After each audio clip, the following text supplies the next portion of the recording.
Well, it's great to be here. I came to learn, and I've learned a lot, and I thank you all for that. Also here to share a little bit about the Small Spacecraft Technology Program. It's a little bit of a misnomer saying that these are opportunities that'll be up for you to decide. I'll tell you what this program's up to and what direction we think we're going and what to expect. Andrew Petru is the program executive. He's in headquarters. Bruce Yost is the program manager. He's at Ames normally, and he would be here today to give this presentation, but he's also in headquarters with Andrew and others trying to keep this thing going. And he extends his regrets. And I'm GregDorais. I'm the Applied Avionics software lead at Ames in the Intelligence Systems Division, and also serve on in the program office. For those who are not familiar with how NASA is divided up, it's broken up in different directorates, and a fairly new directorate is the Space Technology Mission Directorate. Aviation has its own research directorate for aviation research. This is for space technology research, which is a little bit different than the science directorates where you focus on developing science. This is focused on developing technologies, but that doesn't mean that science isn't done in the process. So the same way that science missions sometimes develop technology. This mission directorate is divided up into 9 different programs.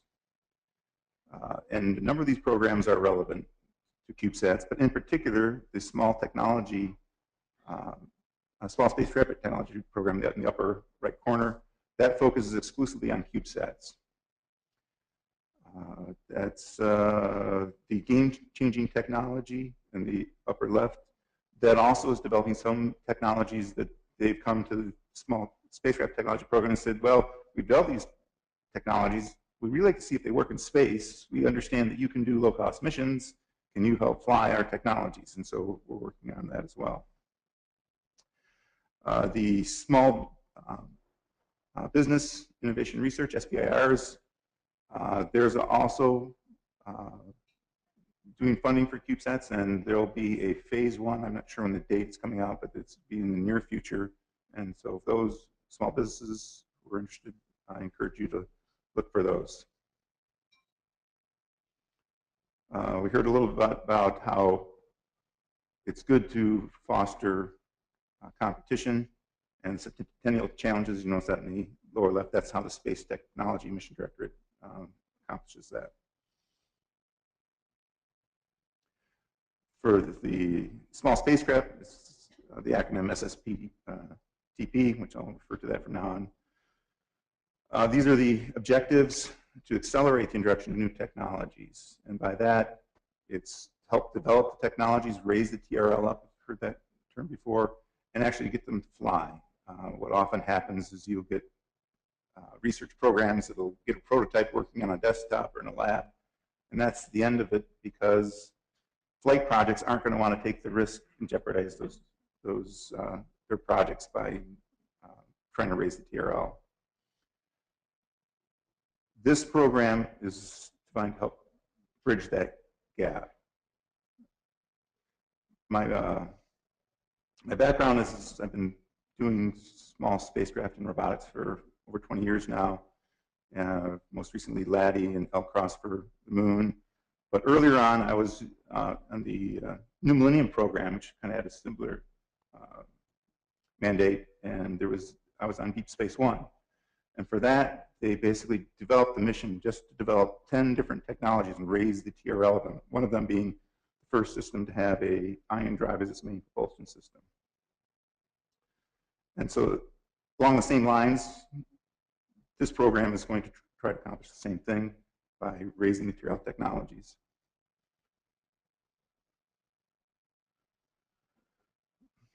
Over the summer, there was a call for proposals for these were for grants, and there was 13 grants this program issued out, ranging between 1 and 150K each.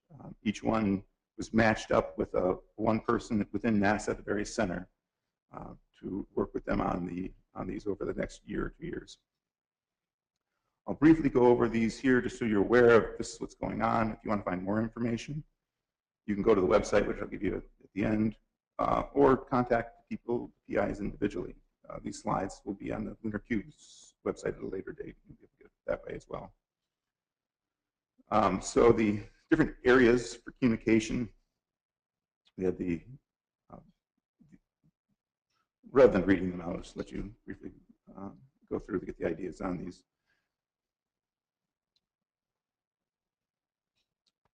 For GNC, we have 4 different grants being funded. And these were just started.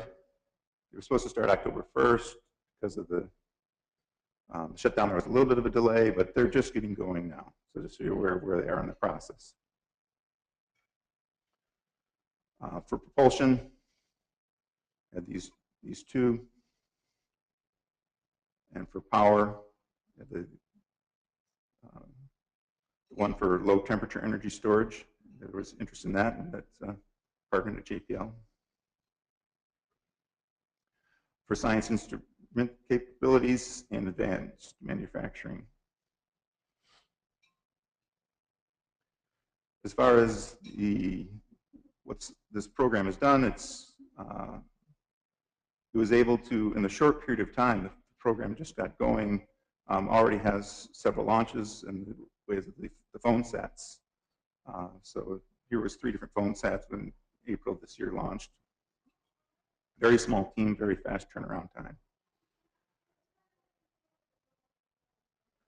2 more phone sat missions will be going up in the very near future. One later at the end of this year, and the other is, I think it's February 14.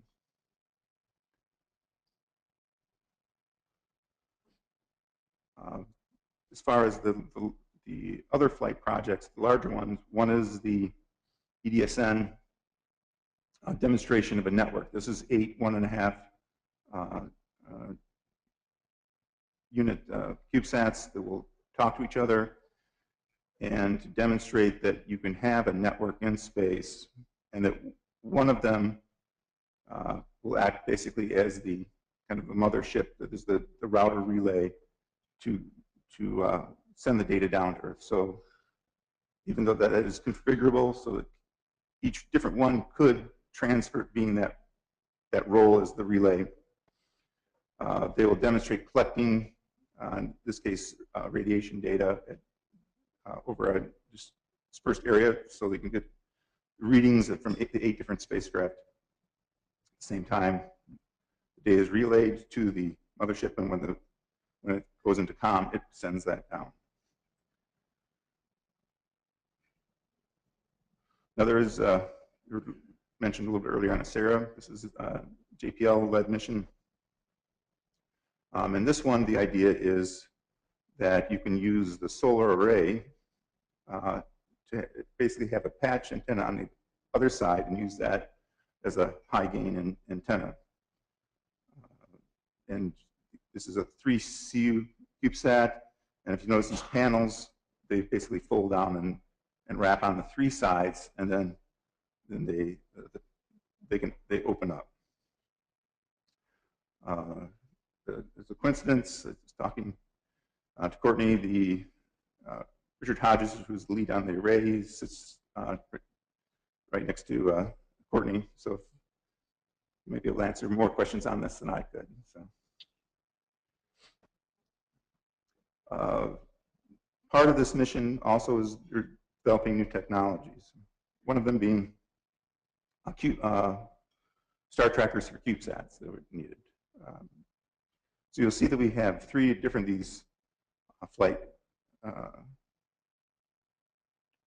missions that each one's developing a different star tracker because each needed star tracker, and there's none that met their needs. So at the end of this, there'll be 3 different star trackers of this the CubeSat community can look at, can evaluate. They'll be flight tested, and in the future they won't need to be done again. This particular one is using the one at Blue Canyon Technologies.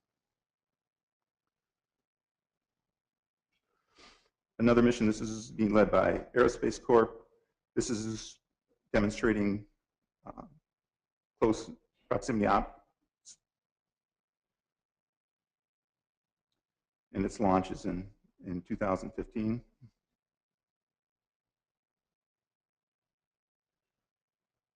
Another one is, final D is led by Tyvek, and this is basically doing some proxops, but also doing docking. So it's an ambitious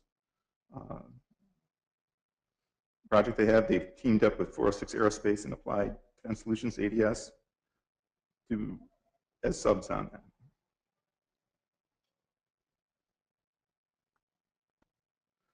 Putting what you've just seen in the timeline from 13 to 15, these are basically the launches that are being planned. And you see there's nothing for 2016. And so this program is intended to extend for a few years beyond this at least. So there will be another call coming out for what are the next flight opportunities and what are the next things that need to be researched. And so that will be coming out. There has not been a decision made when that will be released. I'd expect the next 6 to 18 months, something along those lines. So why are we doing this? Well, we already discussed many of these issues today.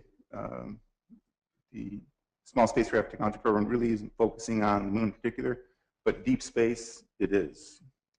And part of the reason is for things that CubeSats can do by themselves, but also is using CubeSats to prove the technology concepts that then would be followed up by the flagship missions. So if you want to say we can do in space propellant transfer or various different maybe mining techniques or the variety of different things you see listed here. These are all capabilities NASA would like to be able to get within the next decade or so. And nobody wants to spend the $1 billion or $2 it would take to do many of these, and it'd be the first time it was done. The Mars rover's plan is kind of an example. If the Mars Science Lander, 1-ton spacecraft, which is a technological marvel, was the first time the rover was going to go to Mars, nobody would be willing to fund that. But because they started out with a small Sojourner rover and then moved up to Spirit and Opportunity, and then be able to build the credibility and the confidence to be able to do these larger missions, it led for a successful program. And same with CubeSats, at least this is the viewpoint of the program office. By demonstrating the technologies in the small CubeSats, then they can move to the larger spacecraft that could do the different things that we're looking to do, moving to the moon and Mars and beyond. So this is the website that has more information on the projects that I've listed here. Plan is to continue to update that throughout the program. I'm here to also answer your questions as best I can. So I'd like to open it up at this point.